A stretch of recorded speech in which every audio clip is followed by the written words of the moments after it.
नमस्कार बंधुरा आमादेर घोराघुरिते चले एसेछि नतून एकटी भिडियो निये। आज के आपनादेर घुरे देखाबो बकखालीर हेनरी आइलैंड।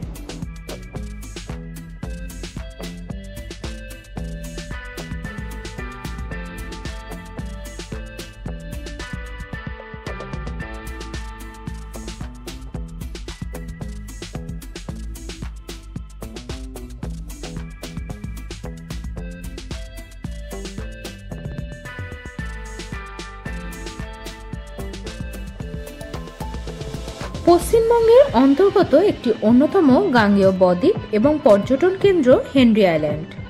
সুন্দরবনের দক্ষিণ দিক দক্ষিণ বঙ্গোপসাগরের কাছে অবস্থিত হেনরি আইল্যান্ড এক কথায় সমুদ্র ও জঙ্গল একত্রে উপভোগ করার জন্য আদর্শ জায়গা। বকখালি ঘুরতে এলে অবশ্যই হেনরি আইল্যান্ড অত্যন্ত গুরুত্বপূর্ণ এবং অত্যাবশ্যক দর্শনীয় স্থান। দক্ষিণ ২৪ পরগনার নামখানা ব্লকের অন্তর্গত হেনরি আইল্যান্ড মূলত মৎস্যজীবীদের দ্বীপ। ১৯ শতকের এক সময় এক ইউরোপীয় সাহেব হেনরি এই অঞ্চলে সার্ভেয়ার ছিলেন। তার নাম অনুসারেই এই দ্বীপটির নামকরণ করা হয়েছে হেনরি আইল্যান্ড। গঙ্গার বদ্বীপগুলির মধ্যে অন্যতম সুন্দর এই হেনরি আইল্যান্ডের সাদা বালির নির্জনতা আর কাচের মতো স্বচ্ছ সমুদ্রের জল একসঙ্গে মিলে যেন এক স্বপ্ন জগৎ তৈরি করে। সমুদ্র ছাড়াও এখানে রয়েছে সবুজ ম্যানগ্রোভ অরণ্য, যা চোখকে অনাবিল তৃপ্তি দেয়। বাঁশের সাঁকো পেরিয়ে অনায়াসেই সেখানে পৌঁছে যাওয়া যায়।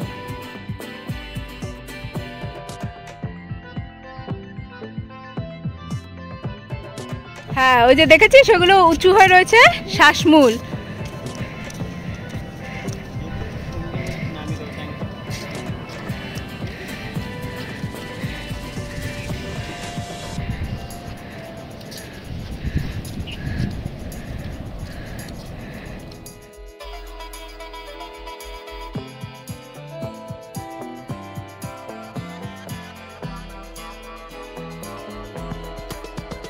ভোরের বেলা সূর্যোদয়ের সময় সূর্যের আলো সাদা বালিতে পড়ে চিকচিক করে।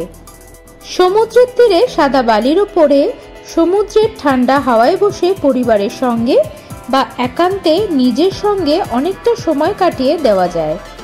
এত কাছ থেকে প্রকৃতিকে উপভোগ করার ভালো জায়গা খুব কমই পাওয়া যায়।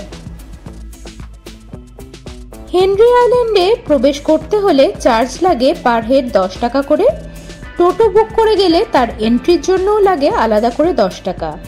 হেনরি আইল্যান্ডের পুরো অঞ্চলটি মৎস্য দপ্তরের অধীনে। এখানে প্রায় ১৬২টি মাছের ভেরি আছে। এখানে বিভিন্ন রকমের মাছ চাষ করা হয়ে থাকে। হেনরি আইল্যান্ডে প্রবেশের নির্দিষ্ট সময় আছে। গরমকালে অর্থাৎ মার্চ টু অক্টোবর সকাল ৬:৩০ থেকে বিকেল ৫:৩০ এবং শীতকালে নভেম্বর টু ফেব্রুয়ারি সকাল ৭টা থেকে বিকেল ৪টে পর্যন্ত। তাহলে বন্ধুরা, বকখালি ঘুরতে এলে অবশ্যই হেনরি আইল্যান্ড ঘুরতে আসবেন। আর আমার ভিডিওটি কেমন লাগলো তা অবশ্যই কমেন্টসে জানাতে ভুলবেন না। আর আমার চ্যানেলের নতুন বন্ধু হলে অবশ্যই চ্যানেলটি সাবস্ক্রাইব করে পাশে থাকবেন। দেখা হচ্ছে পরবর্তী নতুন ভিডিওতে। নমস্কার।